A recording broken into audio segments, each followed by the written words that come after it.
ہاں ہم سے یہ نہیں ہو سکے گا ہم حسین کی محبت کے نام پہ وہ کام کرے جو حسین کے نانا نے نہیں کیا۔ بھائی 10 محرم کو کیا ہو رہا ہے؟ ابھی میں بنارس آ رہا تھا، ایئرپورٹ کے لیے نکل رہا تھا، گھر سے دیکھا صاحب سپاہی بنے 8-10 نوجوان لڑکے جو ہے سڑک پہ یا حسین دوڑ رہے ہیں، پیروں میں بیڑیاں پڑی ہیں اور صاحب حسین کے سپاہی ہیں۔ کیا ڈرامے بازی ہے بھائی، کیا حماقت ہے، کیا بیوقوفی ہے۔ ایک واقعہ جو 1400 سال پہلے ہوا، آج آپ اس کو ڈراماٹائز کر رہے ہیں، اس کا ناٹک کر رہے ہیں آپ۔ حضرت حسین تو شہادت کے مقام پر پہنچ گئے۔ اور یاد رکھو کربلا کی پوری داستان بیان کرنے والے 2 راوی، ایک ابو مخنف لوط بن یحییٰ، ایک یہ راوی ہے، ایک ہشام کلبی دوسرا، یہ دونوں پکے رافضی راوی ہیں۔ جو رافضی ہے، جو ابو بکر و عمر کا دشمن ہے، جو عائشہ کا دشمن ہے، جو صحابہ کا دشمن ہے، وہ کربلا کی پوری روایت بیان کر رہا ہے، اور اس میں مسالے بھرے ہیں، اس میں حضرت حسین کیسے شہید ہو رہے ہیں، بچے کیسے شہید ہو رہے ہیں، خیمے کیسے جل رہے ہیں، لاشوں کو کیسے روندا جا رہا ہے، کس طریقے سے پبلک کو رلایا جائے، کیسے لوگوں کو کے جذبات کو بھڑکایا جائے، یہ پورا ڈرامہ بنانے والے وہ لوگ۔ تم کیمرے لے کے کھڑے تھے کربلا کے میدان میں، 72 ساتھی حضرت حسین کے شہید ہو گئے، بچا ان کے دشمن کا لشکر، بچے ابن زیاد کے لشکر، تو تمہیں بتایا کس نے کہ وہاں کیا ہوا ہے؟ نہ تو مولوی اور ذاکر ایسے بیان کر رہا ہے جیسے کیمرہ لے کے کھڑا ہوا ہے۔ تو میرے بھائیوں، حسین رضی اللہ عنہ کی محبت کے نام پہ آج وہ سب کچھ ہو رہا ہے جو حسین رضی اللہ تعالیٰ عنہ کے نانا نے جس سے منع کیا۔ یہ رخسار پیٹنا، یہ گریبان چاک کرنا، یہ نوحہ کرنا، یہ اس نبی کے گھرانے میں کبھی نہیں ہوا، کیونکہ پہلی شہادت تھی۔ واقع کربلا سے 50-60 سال پہلے جنگ احد کے میدان میں حضرت حمزہ شہید ہوئے تھے۔ حضرت علی کے بھی چچا تھے، ہمارے نبی کے بھی چچا تھے حضرت حمزہ۔ بڑی دردناک طریقے سے ان کی شہادت ہوئی تھی، کوئی نوحہ نہیں ہوا تھا، کوئی ماتم نہیں ہوا تھا، لاش کا مسئلہ تک ہوا تھا، لاش کی بے حرمتی تک ہوئی تھی حضرت حمزہ کی، مگر نبی نے جو تعلیم دی تھی اپنے گھرانے کو، اور نبی نے جو تعلیم دی اپنی امت کو کہ زندگی میں غم اگر آئے، پریشانیاں آئے، تو وَبَشِّرِ الصَّابِرِينَ الَّذِينَ إِذَا أَصَابَتْهُمْ مُصِيبَةٌ قَالُوا إِنَّا لِلَّهِ وَإِنَّا إِلَيْهِ رَاجِعُونَ۔ مومن کا کام تو اللہ کی رضا پر راضی رہنا ہے، اللہ کے فیصلے پر سر تسلیم خم کر دینا ہے۔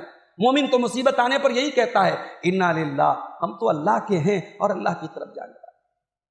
حسین رضی اللہ عنہ شہید ہوئے، یقیناً بڑی بے دردی سے شہید ہوئے، مگر اس واقعے کو بنیاد بنا کے آج ایک الگ دین گڑھ دیا گیا۔ میرے بھائی، اسلام کی وہ شکل بنا دی گئی کہ آج دنیا کی کسی اور قوم میں اس کی مثال نہیں ملتی۔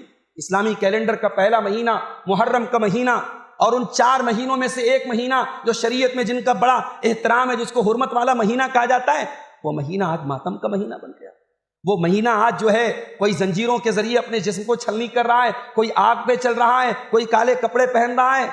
وہ مہینہ آج ان بدعات اور خرافات کا مہینہ بن گیا۔ حسین کے نانا کی سیرت تو یہ تھی میرے بھائی، اللہ کے پیارے نبی کو بیٹا پیدا ہوا، بڑے ارمانوں سے آپ نے بچے کا نام اپنے باپ ابراہیم کے نام پر ابراہیم رکھا۔ ماریا، حضرت ماریا قبطیہ کے پیٹ سے یہ بچہ پیدا ہوا تھا۔ عرب کے دستور کے مطابق آپ نے دیہات میں دودھ پینے کے لیے بچے کو بھیجا، بچہ 1.5 سال کا ہوا، بیماری کی خبر آئی، اللہ کے پیارے نبی اپنے صحابہ کو لے کر کے پہنچے۔ ابراہیم رضی اللہ تعالیٰ عنہ آپ کے لخت جگر، آپ کے بیٹے ہیں، آپ اپنی گود میں اپنے بچے کو لیتے ہیں، بچہ بخار سے تڑپ رہا ہے اور دم توڑ رہا ہے، اور محمد رسول اللہ صلی اللہ علیہ وسلم کی آنکھوں سے آنسو بہ رہے ہیں، اور صحابہ کرام کہتے ہیں کہ اے اللہ کے نبی آپ رو رہے ہیں، تو اللہ کے نبی کہتے ہیں ھذہ رحمت جعلھا اللہ فی قلوب عبادی، اے میرے صحابہ یہ رحمت کی نشانی ہے، میں رسول ضرور ہوں مگر ایک باپ بھی ہوں، ایک باپ کے دل میں اولاد کے لیے جو رحمت ہوتی ہے اس رحمت کی نشانی، اور آپ کے ہاتھوں میں آپ کے بچے نے دم توڑا۔ آج لوگ کہتے ہیں صاحب اللہ کے پیارے نبی مختار کل ہیں، کائنات میں کچھ بھی کرنے کا تصرف آپ کو دیا گیا، مگر یہاں نبی کا اپنا بیٹا نبی کی گود میں دم توڑ رہا ہے اور دنیا والوں کو یہ پیغام دے رہا ہے یا ایھا الناس انتم الفقراء الی اللہ، اے لوگوں تم سب اللہ کے در کے فقیر ہو، میرا نبی بھی میرے در کا فقیر ہے، میرا نبی بھی میرے فیصلے کا محتاج ہے، میرے نبی کو بھی میرے فیصلے کو ماننا ہے۔ نبی کا بیٹا نبی کی گود میں دم توڑ دیتا ہے، نبی کچھ نہیں کر پاتا، نبی اکرم کی آنکھوں سے آنسو بہتے۔ ظاہر ہے غم میں رونا تو منع نہیں ہے، نبی رو رہے ہیں، لیکن روتے روتے اللہ کے نبی پیغام دیتے ان العین تدمع والقلب يحزن ولا نقول الا ما يرضى ربنا، اے میرے بچے ابراہیم، تیرے باپ کا دل غمگین ہے، تیرے باپ کی آنکھوں سے آنسو بہ رہے ہیں، تیرا باپ تیرے جانے سے دکھی ہے، مگر تیرا باپ اپنی زبان سے کوئی ایسی بات نہیں نکالے گا جس سے اللہ ناراض ہے۔ یہ حسین کے نانا کی سیرت ہے۔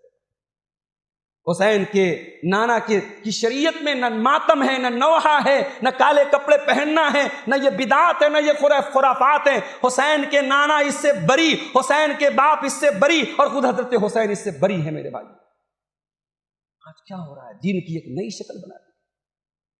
تو صحابہ کے بارے میں ہمارا عقیدہ، امام طحاوی کہتے ہیں ہم صحابہ سے محبت کرتے ہیں، وَلَا نُفْرِطُ فِي حُبِّ أَحَدٍ مِّنْهُمْ، اور ہم کسی صحابی کی محبت میں حد سے آگے نہیں بڑھتے۔ حضرت علی کے بارے میں کیا عقیدہ رکھا جاتا ہے؟ معصوم تھے۔ حضرت علی کو امام معصوم مانتے ہیں۔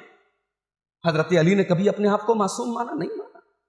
حضرت علی نے کئی بار اپنی غلطیوں سے رجوع کیا۔ جنگ صفین ہو رہی ہے، حضرت علی لڑ رہے ہیں، ان کا بیٹا، ان کا بڑا بیٹا، اچھا حضرت حسین تو سب کو یاد ہے، حضرت حسن کیوں یاد نہیں ہے؟ میرے بھائی، آج کل ہمارے نوجوانوں میں ایک طبقہ ایسا بھی پیدا ہو رہا ہے جو کہتا ہے صاحب حضرت، ابھی میرے پاس واٹس ایپ پر بعض لوگوں نے سوال بھی کیا کہ حضرت معاویہ کا کیریکٹر تو صحیح نہیں تھا، ان کو رضی اللہ عنہ کیوں کہا جائے، ان کو کیوں صحابی مانا جائے؟ بھئی تم کون طے ہوتے ہو حضرت معاویہ کا کیریکٹر طے کرنے والے؟ تمہیں معلوم ہے حضرت معاویہ کون تھے؟ اگر تم یہ مانتے ہو کہ حضرت معاویہ غلط تھے تو مجھے ایک سوال کا جواب دو۔ نبی اکرم نے حضرت حسن کی تعریف کی، بخاری اور مسلم کی متفق علیہ روایت۔ آپ نے فرمایا کہ میرا یہ بیٹا سید ہے، سردار ہے، لعل اللہ یصلح بہ بین فئتین عظیمتین من المسلمین، میرے اس بچے کے ذریعے اللہ تعالیٰ مسلمانوں کی دو بڑی جماعتوں میں صلح کرائے۔ اس کا مطلب کہ اللہ کے نبی نے حضرت معاویہ کی جماعت کو بھی مسلمانوں کی ایک جماعت قرار دیا، اور اس کا مطلب کہ اللہ کے نبی نے حضرت معاویہ اور حضرت حسن کی جو صلح ہوئی اس صلح کو اچھا سمجھا، اس صلح کی تعریف کی۔ اب میرے ایک جملے کا جواب دو، اگر حضرت معاویہ غلط تھے، فاسق تھے، فاجر تھے، نعوذ باللہ، تو ان سے تو جنگ کرنا بہتر ہونا چاہیے، ان سے صلح کرنا اچھا نہیں ہونا چاہیے۔ صلح کی تعریف کرنا، نبی کی زبان سے اس صلح کی تعریف کرنا، اس بات کا ثبوت ہے کہ حضرت معاویہ رضی اللہ تعالیٰ عنہ کے کردار کو اللہ کے نبی نے ان کو سرٹیفکیٹ دی، ان سے صلح کی تعریف کی۔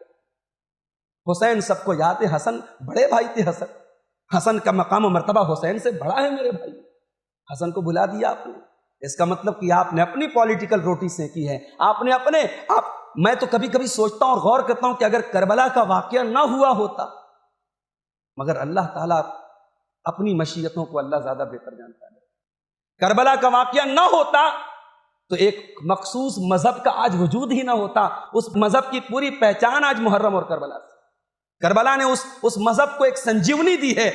یہ مہینہ آتا ہے، جیسے وہ ککر متے نکلتے ہیں بارش ہونے کے بعد، ویسے وہ نظر آ جاتا ہے کہ ہاں صاحب یہ سیاہ دل والے کون ہیں۔ تو میرے بھائیوں، ہم کسی صحابی کی محبت میں حد سے تجاوز نہیں۔ اور آگے سنیے، امام طحاوی کا جملہ ہے، کہتے ہیں وَلَا نَتَبَرَّأُ مِنْ أَحَدٍ مِّنْهُمْ، ہم کسی صحابی سے اپنے آپ کو الگ نہیں کرتے۔ جس صحابی کے بارے میں یہ ایکسپٹ کر لیا گیا کہ یہ صحابی ہے، اب اس کے بعد اگر مگر ایسا ہے ویسا ہے، اپنی بکواس اپنے پاس رکھو۔ صحابی ہیں، بات ختم۔ صحابہ کے بیچ میں لڑائی، تم کون ہوتے ہو طے کرنے والے؟ امام طحاوی کا کہی یہ جملہ بھی ہے، وہ کہتے ہیں جب صحابہ کے بیچ میں جتنی جنگیں ہوئی، اختلاف ہوا، بھائی ہم انوالو نہیں ہوئے نا، ہم شامل نہیں ہوئے نا، اللہ نے ہم کو بچا لیا نا۔ جب ہم جنگ میں شامل نہیں ہوئے، ہمارا ہاتھ اس میں گندا نہیں ہوا، تو ہم زبان کو گندا کیوں کریں؟ صحابہ کی جنگیں ہوئی، اللہ تبارک و تعالیٰ ان سے پوچھے گا۔ ہمیں اور آپ کو اس کے بارے میں زیادہ کوریدنے کی ضرورت نہیں۔ وَلَا نَتَبَرَّأُ مِنْ أَحَدٍ مِّنْهُمْ، ہم کسی صحابی پر تبرہ نہیں کرتے، کسی صحابی سے اپنے آپ کو الگ نہیں کرتے۔ اور اگلا جملہ سنیے اور اپنے بچوں کو یہ جملہ سکھائیے، وَنُبْغِضُ مَن يُبْغِضُهُمْ، تو صحابہ سے بغض رکھے، ہم اس سے بغض رکھیں۔ بعض ہمارے بھائی ہیں وہ صحابہ کے دشمنوں سے دوستی کرتے ہیں، اور وہ لوگ بھی کہتے ہیں صاحب سنی ہمارے بھائی ہیں۔ ان کے ایک بڑے عالم نے کہا کہ سنی ہمارے دلوں کی جان ہے۔ بھائی تم ہمیں بھائی بنا کے کیا کرو گے، ہمیں اپنی جان بنا کے کیا کرو گے؟ اگر تمہاری زبانوں پر ابو بکر و عمر کے خلاف لان تان ہے تو تم ہم سے لاکھ دوستی کا دعویٰ کر لو، ہم تم سے محبت اور دوستی ہے، سیدھی سی بات۔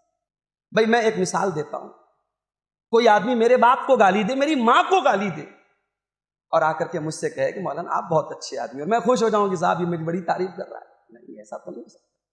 کہیں نہ کہیں اگر میرے اندر اپنے باپ کے لیے کوئی غیرت ہے، اپنی ماں کے لیے کوئی غیرت ہے، میں تو برداشت نہیں کر سکتا۔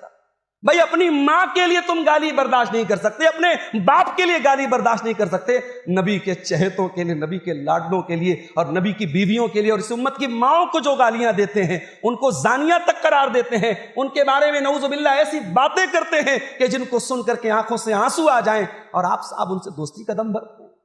امام طحاوی ہمارا عقیدہ بیان، وَنُبْغِضُ مَن يُبْغِضُهُمْ، صحابہ کا دشمن ہمارا دوست نہیں ہو سکتا۔ جو صحابہ سے بغض رکھے ہم اس سے بغض رکھتے ہیں۔ وَبِغَيْرِ الْخَيْرِ يَذْكُرُهُمْ، وہ صحابہ کا ذکر غلط انداز میں کرے ہم اس سے بغض رکھتے ہیں۔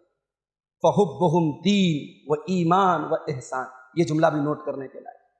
صحابہ کی محبت یہ کوئی جذباتی چیز نہیں ہے، یہ دین ہے، یہ ایمان ہے، یہ احسان ہے۔ وَبُغْضُهُمْ كُفْرٌ وَنِفَاقٌ وَطُغْيَانٌ، اور صحابہ سے بغض رکھنا یہ کفر ہے، یہ طغیان ہے، یہ نفاق ہے۔